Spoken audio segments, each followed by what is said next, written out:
Okay. Cool.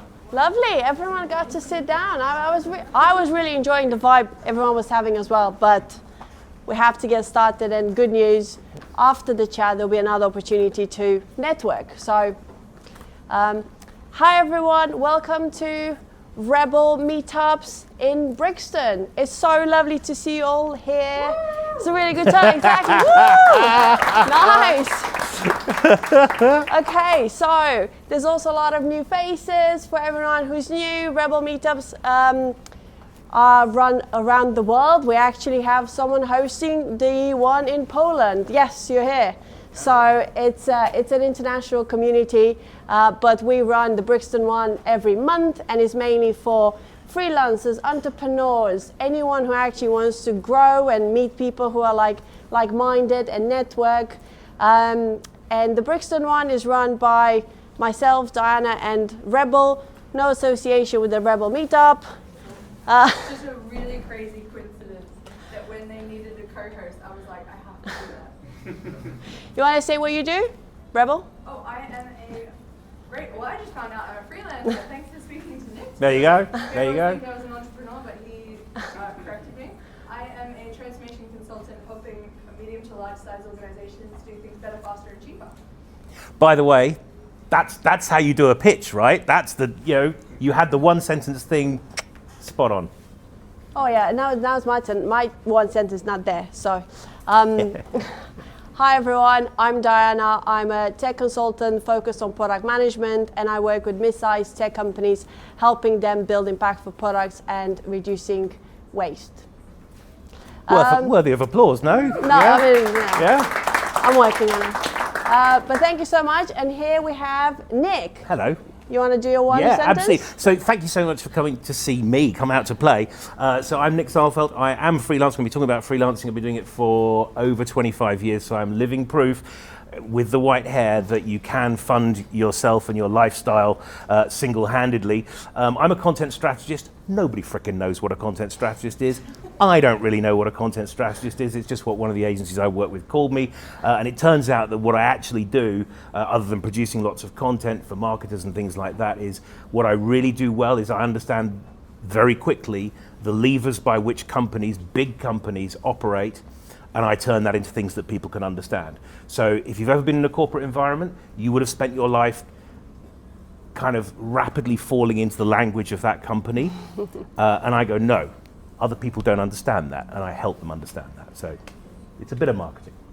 Nice. So yeah, this brings us to tonight's topic, which is all around really understanding freelancing, how to make it into a successful thing. And I wanted to start with, how many of you are already freelancers in the audience? I knew that table. Okay, I feel like, yeah, it's like yeah. yeah. Okay, and how many of you are considering freelancing or thinking about freelancing as an option? Okay. Oh, lovely. Nice. Lovely. So this should be a really good topic. Yeah, so the structure is we'll have a fireside chat. It's like a few questions just to get to know Nick a bit better, and ultimately get a few really important actionable tips on how to set up this as a successful business. We'll have Q&A, so a chance for everyone to ask questions, and then we go back to networking. So yeah, let's get started. I know there's always, especially in the last few years, such a massive conversation around entrepreneurship and building products, and it's becoming easier to build products, so everyone wants to be an entrepreneur. But there's a lot there left on the table when it comes to freelancing. So it'd be really good to know a bit about, how did you get started with freelancing? Oh, look, I got started, this is how it should be. I got started by being made redundant. I got started by losing my job. It's the only time I've ever had a job. I'd had a job for 2 years, a great job as well. It was a really good job. Fantastic. Right at the start of the internet boom. Really exciting, great brand, did some cool stuff, got made redundant and thought, I'm not having that happen again. And they'd given me a few months of salary, which is very nice, thank you very much. You should do a little bit of corporate stuff now and then to get some money behind you, so it's well worth it.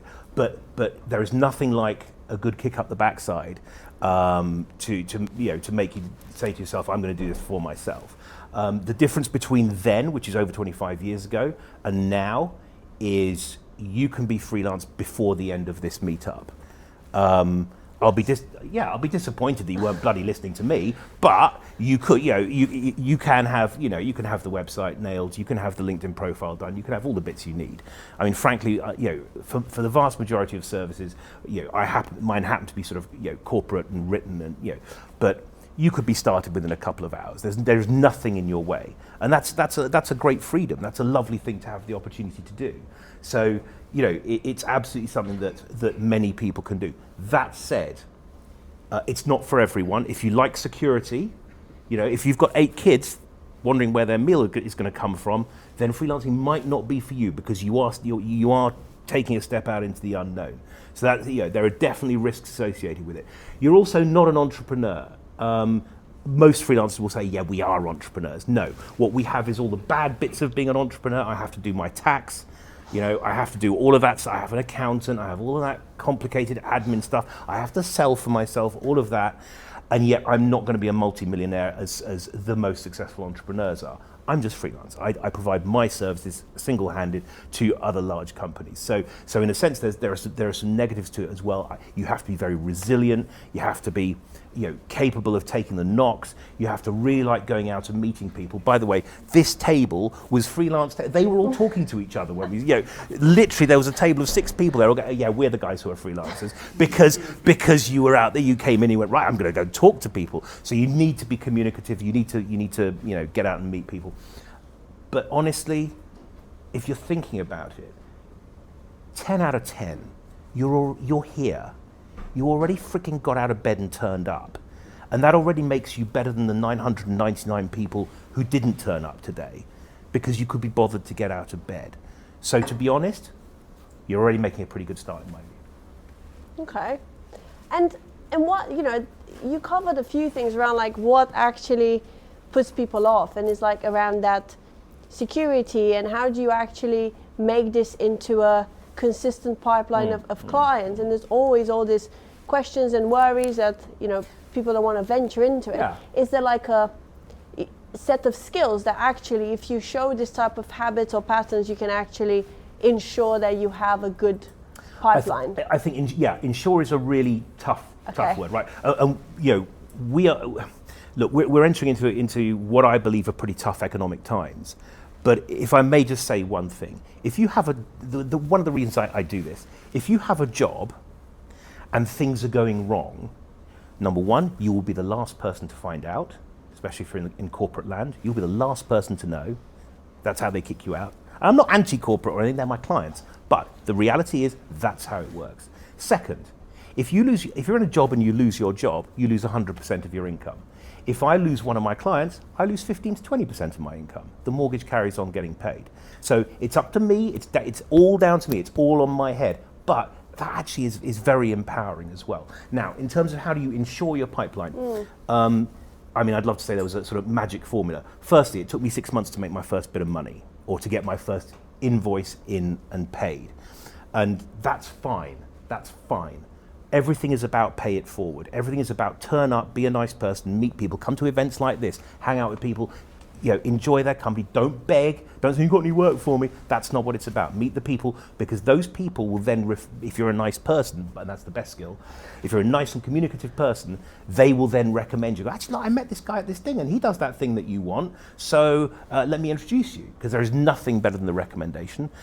Even though I fundamentally do a chunk of marketing for a living, I can genuinely say I am the worst person at marketing myself ever.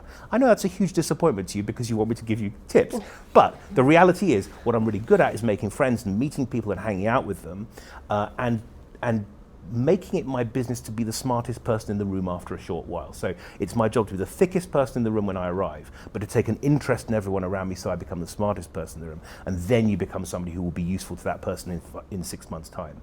So that's the deal. It's a real slow burn. It's a slow burn. The other thing that's really important when you're starting out, and so one of the reasons I love doing this, I love talking to people, is not just my enormous ego. It's because if you hang out online, for example, you go into groups, you will see a lot of people talking absolute bull about how you get work. And it's terrible, and it makes me very, very sad. It shouldn't be, it shouldn't be like that. So let me give you a really good example. One of the things you'll come up against is, I've hung out in, obviously I started out as sort of writer, producer, content producer, that sort of thing. I do more consultancy stuff now, but I still love producing a bit of content. So I hang out with a lot of journalists and writers. And you go into the groups, and the one thing they will always say, don't work for free. Never freaking work for free. Well, I'm here to tell you that's rubbish. It's absolute rubbish. If I had no track record, if I woke up today and said I'm starting freelancing today, right? Absolutely, I'm going to work for free, because in our digitally connected world, yes, I spend my time meeting people as much as I can, but your first gigs are going to, it's hard to get those first gigs. So you really want first gigs that are local, round the corner. It can be the local cafe. I don't care. Because in our digitally connected world, your future clients are people you don't know, who you haven't necessarily met before. What have they got to trust you on? Nothing except for the logos that you have already worked for. Nothing, right? They don't know you, they don't know your skills. You are up against thousands of other people. And online, if you're on Fiverr or something like that, which obviously that's lousy money, but it's a sort of starting point. It doesn't matter. You're up against thousands of people who will charge less than you, and the only thing that makes you attractive is I worked for them and they said I was good. So if it's your local cafe, that's fine. If it's the guy you met in the pub, that's frickin' fine, right? I'm lucky enough to be older now. I've worked for Microsoft, AWS, Dimension Data, BT. I've worked for several billion-dollar companies. My CV has those logos at the top. That's it. Because that's all that matters. And it all started 25 years ago with a guy I met in a room like this.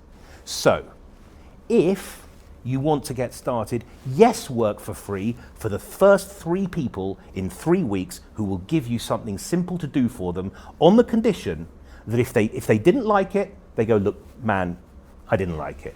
But if they did like it, they go, I worked with Nick and he was great and here's my logo. Boom, that's it. Because then, because believe me, finding paid work will take you 6 months. Finding the freebies will take you 1 month, and you'll have 3 great logos that you can say I started with. So yeah, there is terrible advice online, terrible advice. Work for your parents, work for their friends, work for anyone around, it doesn't matter who. Get the logos, get the creds that allow you to say, oh, I did that for them. I did that thing. Boom, then you're in business. And do all that before you set up the bank account, before you do your cool logo or anything. The minute you have, you are in business when you've got frickin' clients and paying clients, because those freebies you don't even need a bank account for. So great, did some free work, got 3 logos, boom, now we can start pursuing paid clients, and now we can start getting money and then get the bank account and all the rest of it sorted out. That's why I say you can start it tonight, because all we're after is people who will say yes. Do you think, so based on that, would you kind of say that it's good to start your freelancing journey alongside your, if you already have a corporate job but you want to leave, it's actually better to just start alongside it. Okay. Side hustle it, absolutely. And the other bit sort of that I haven't talked about, yes, it's called freelancing, but you'll hear people talk about portfolio careers and things like that. The fundamental fact is labor is liquid now. You're in competition with not just the people in this room, you're in competition with everyone around the world. So labor is a really liquid concept, and companies have woken up to that. So the idea of a job for life, that's crazy, that's for the birds. So actually we all have stuff to offer. We all have our time and our ability to offer to somebody, and probably more people than we realize. So yeah, start it as a side hustle, get cracking, get those first clients in, and there is so much room for you to sell your services in some meaningful way, whatever it's called, whether it's freelancing or fractional. Fractional's a biggie now. It's all the same stuff. It's me selling my time and energy and effort and ability and knowledge. And how do you stand out? Because you did mention obviously it's like increased competition around the room, in other countries, it's everywhere. But is the logos, but is there something else? So like if I did want to start, how do you go about, defining what, work you should actually be doing? How do you go about productionizing, like creating a service for that? Do you have I any, think like, that's a tips great around that's that? a great question, and you know I think I don't think there's a super straight answer because I'm quite so. Firstly, there's so many answers. So firstly, nobody pays me for what I do. That's weird. That's a weird thing to say. Promise it's true. Allow me to explain. Nobody pays me for what I do. Let's go back to sort of earlier in my career when I was a writer, producer, content marketer, because it's just a little bit easier than consultant. Are there any other writers, producers, content marketers out there? Yep, millions of them. Millions of them. So we know we're in competition. So nobody knows why I should be better than anybody else. So there's a few things. Firstly, recommendations are gold dust. Constantly go out and meet people, get recommendations, get them to talk about you, right? That is more useful than anything else. And the skills that, the one skill I have is I'm basically friendly, gregarious, and always happy to stand up in a room. That's worth its weight in gold. You want to be out just meeting people. It's slow, but it works. But, because, so millions of writers, producers, content marketers, whatever, and if you're a designer, that will be the same. There's millions of designers out there. That's great. So why would anyone use me? It's not because I'm a great writer or a great designer. It's because when I turn up on time, I work with other people. I really enjoy working with other people, and I'm a team player, and I want to, I enjoy other people's company. I obsess over outcomes. I want it to be the best frickin' thing it can be. I absolutely want the best outcome. I want the agencies that I work with to trust me and to be able to trust me and to know that I will absolutely live and die by the results that I achieve for them. I want to be friendly. I don't fall out with people. I have a dear friend who is a photographer. She falls out with everyone.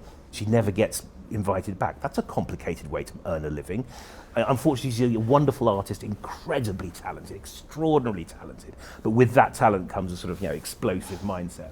So nobody pays me for what I do. They pay me for what they remember I made them feel like, right? It's we got him. We have 8 other writers, or we do whatever. He wasn't hassle. He wasn't hassle. He made me. He made us feel good. He didn't disturb things. He didn't throw toys out of the pram or anything like that. Let me give you another mental. I know I'm sort of over riffing here, but either way. So let me give you a beautiful example of freelance lunacy. Another one from online that I would like to share with you. So I'm going to ask you a question. You can decide. Okay, you can decide. This is a question that comes up every 5 minutes on freelance websites. Should I charge for my travel expenses? Okay, and I'm not talking about planes. I'm not talking about if I'd spend a whole day coming to visit you in Poland, which I'd love to do. No, let's just talk. We're talking about 20 quid to come into town and have a meeting. Okay, right. So, and I will ask you all: should I charge for my travel expenses? Hands up for yes, please. Oh wow. Okay, one. Yeah. Yes. Okay. All right. Hands up for no.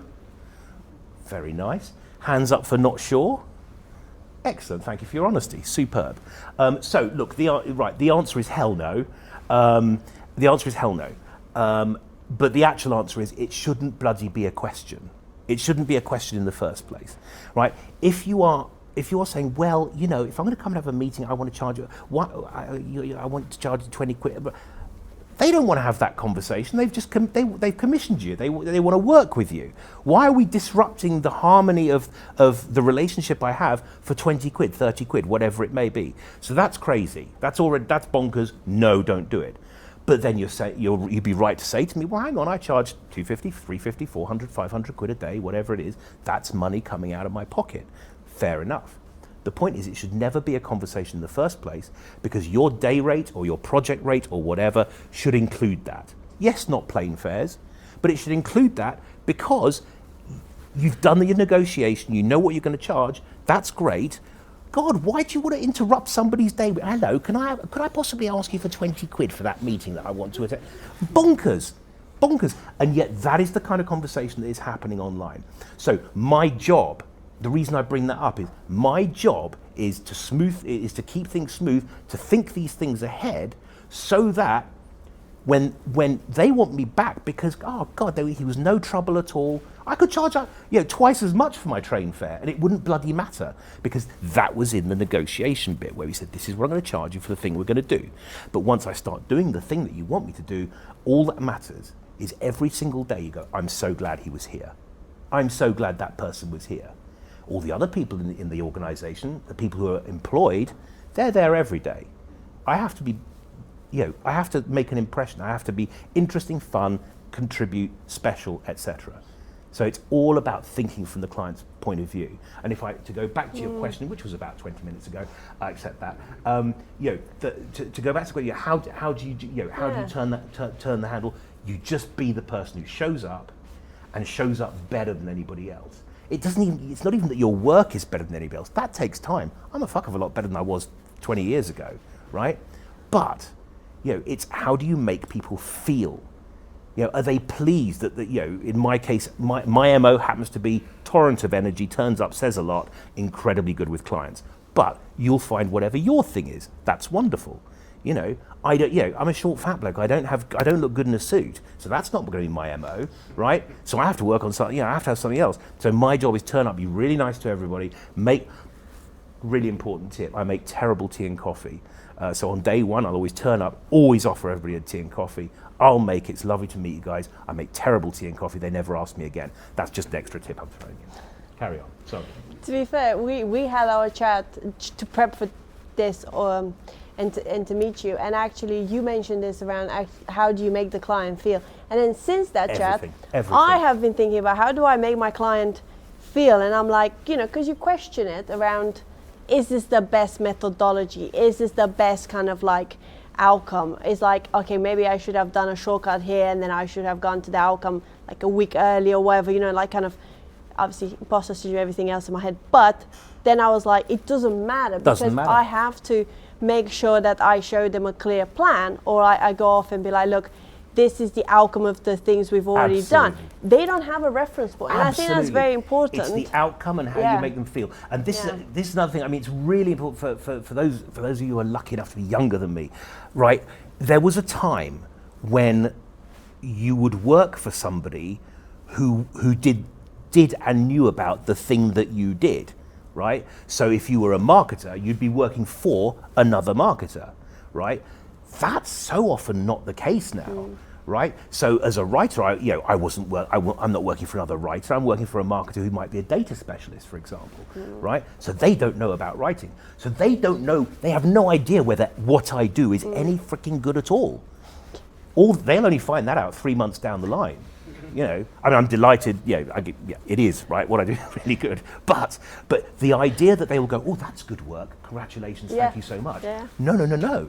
All they've got to go on is how did you make them feel every single day. Yeah, and I think to wrap up is like if for the people here that want to start being a freelancer or want to like elevate their game, what's your advice on kind of like actionable thing they can do? Right. So get started.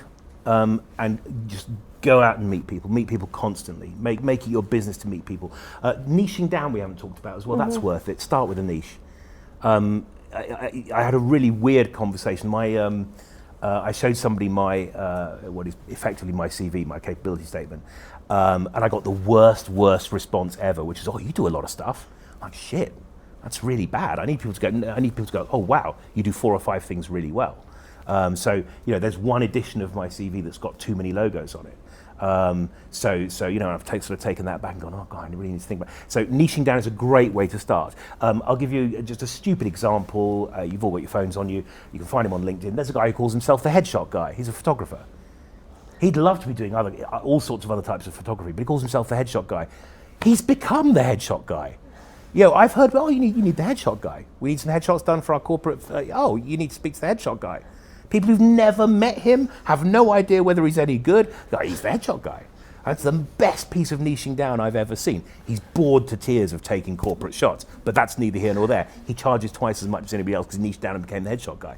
So that's fantastic. So definitely niching down at least while you're starting. And then from there you can go into adjacent niches. I'll give you just a stupid little example.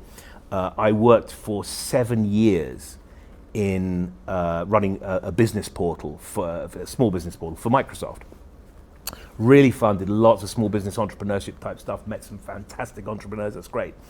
And then the guy who ran it, Mike Opper at Microsoft, dear friend, I have dinner with him every 3 months now, he rang me up. He goes, what do you know about healthcare? I said, I know nothing about healthcare, but I will by tomorrow afternoon. He said, great, we're doing a healthcare portal. Do you want to do it? I said, of course I do, absolutely. You've just given me 7 years of work, you're going to give me another 7 years of work. Amazing, fantastic, fantastic. So, and that was honest. I was that honest because he's a dear friend, and that's great. I knew nothing about healthcare, but I'd niched down on business and entrepreneurship and stuff like that. And then you get an opportunity, you go, you know what? This person has faith in me. I will make sure I don't let them down. I really did know enough about healthcare by the next afternoon, and I ran a portal there with him for another 6 years or so. So start with one niche, follow things you're interested in. Nothing wrong with that. That's fine, right? Just not crypto. There is, so start with something and then build the reputation around that, and then other people will evangelize for you, and then it sort of becomes more self-sustaining. Amazing. No, that's really useful. I think niching down is like, I definitely struggle with niching, and I think it's like so much wasted time, because you're right, you just start with something and then other opportunities come along. It's not you saying no to loads of things, it's you being really specific and being able to talk to the audience you actually want.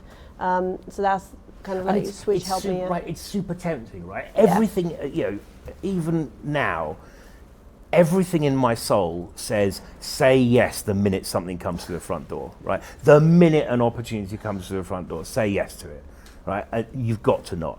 I mean, I don't do consumer stuff at all. I don't do business to business. That's my thing. I find consumers weird. Look at you all, for goodness sakes. You're all different people with or your own strange way of looking at things. How am I meant to appeal to you? When people have their business head on, they're much more logical. I'm quite a logical person. So, find your thing and definitely, stick to it to a degree. Because it's really tempting to say yes. I've had 2 unhappy clients in 25 years, and both times it was because I said yes to something that I shouldn't have. Cool. Time for questions. Anyone got questions? Yeah. So I'm not a freelancer, I'm a founder, but I feel like a lot of things that you say transition like perfectly to kind of what I'm doing. So much useful advice is like translating. I guess like from my perspective, again, I didn't even know this talk was happening today, but it's useful, and I think like I never even thought about like having a freelance to like work with on my business. I feel like I kind of wanted your perspective in terms of, in my head as a founder, I would want, like when I look at kind of getting someone, I'd want someone in it for the long run. And I feel like my perception of freelancers is like, okay, they might give me great work, but then I've lost them. And so like, what's the point? Because I want to build, like I want to kind of do that together. But then you said that you had like a work for 6 to 7 years. I didn't know that was a... Oh yeah, absolutely. I mean, all we're doing is kind of, all we're doing is pulling the labour market apart, right? And saying that, look, people have skills, they're on offer. They're on offer. And actually, I think freelancers are quite useful for founders, because in your early stage of your company, you're going to say, you know what, I don't have the money for a marketer 5 days a week. What I have is I have the money for a marketer, or any of those other functions, for a day a week or a day a fortnight or whatever. There is in founder world, I think there is a danger as well, though. If somebody is only with you for 1 day a month, unless they're a kind of non-executive director or something like that, they are not connected enough to the business. So I think there's a sweet spot for each function, where they are engaged enough to provide real value.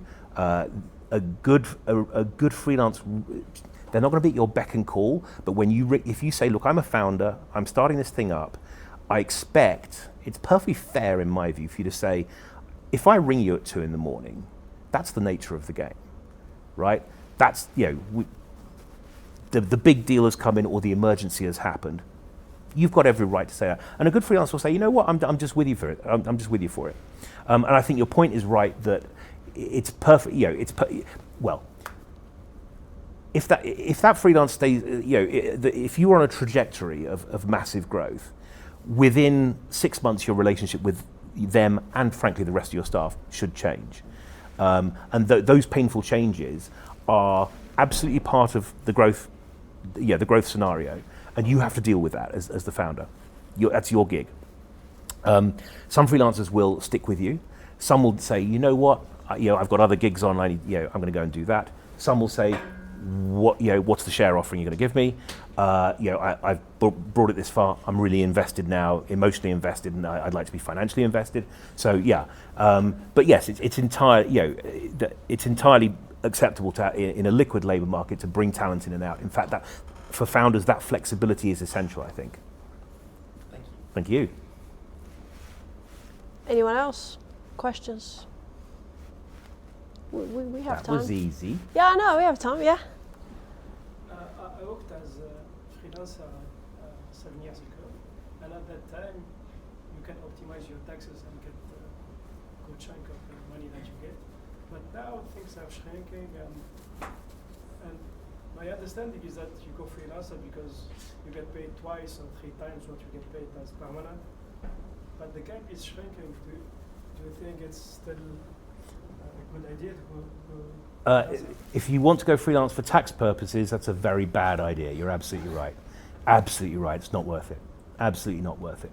And yes, I charge more than much more than a full timer. But it's because I'm excited about the things that I do and the exposure I have to interesting companies. It's not a tax scenario, definitely not.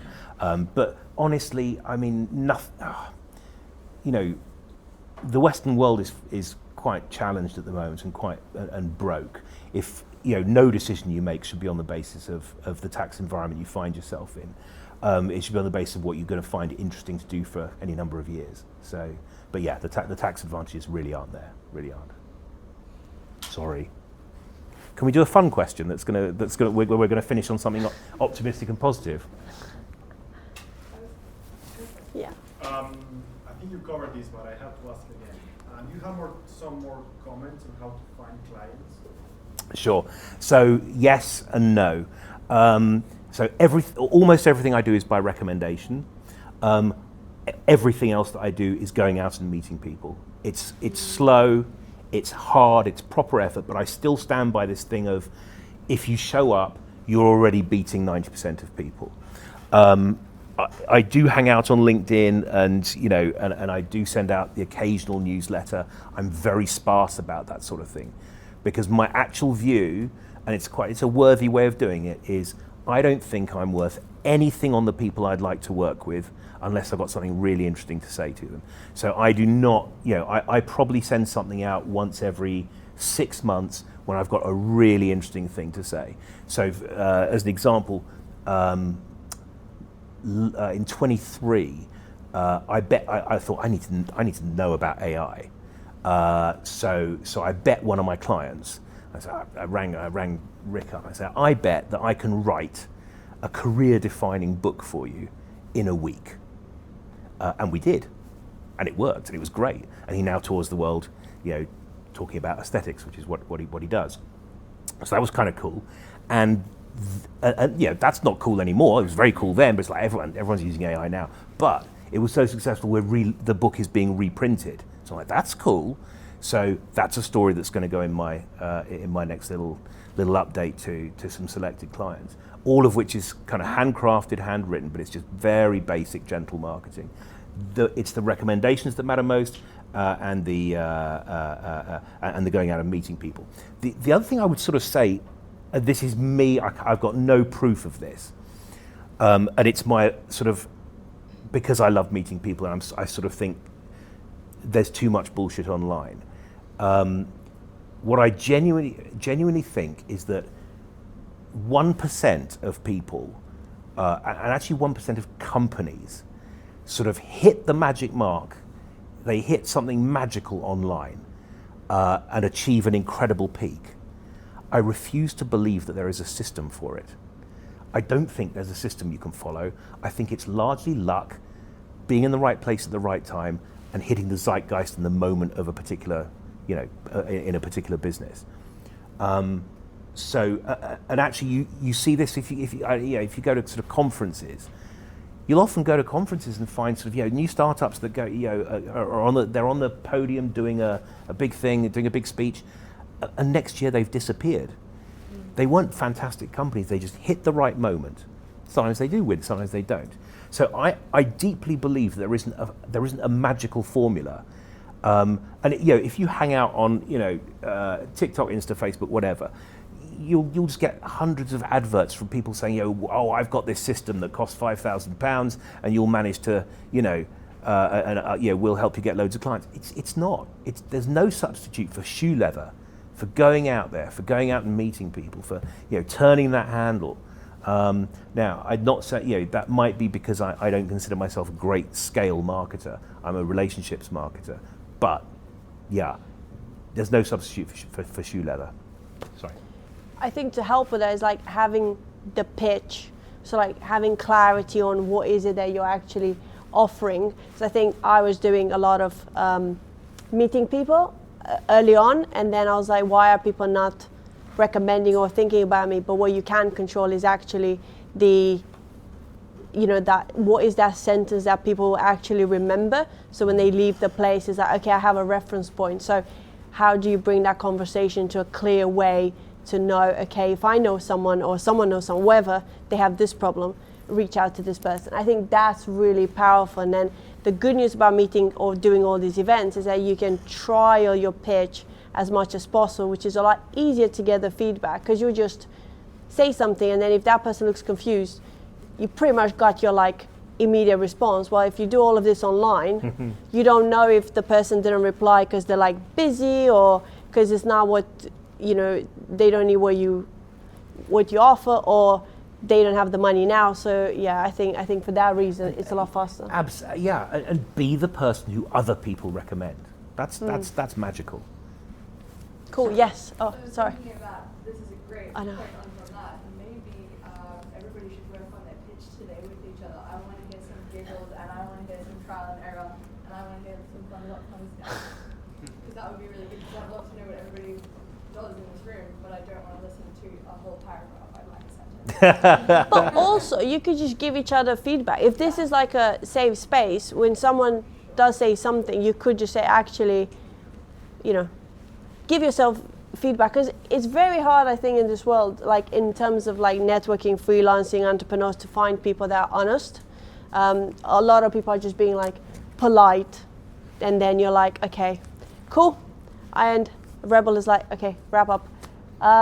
Cool. Well, thank you, everyone. Thank you so much, Nick, for being here and taking us through all of that. We're going to be around, and then it's now everyone's going to networking, so Nick will be around for any further questions. Thank you, everyone. Thanks so much. Really appreciate it. Cool. I really want to hear people's pitches if you want to I know. in a sentence. And I'm going to swipe right for like and swipe left for... Well, Rebel, we should get you just on a table, and people can cycle past and pitch you,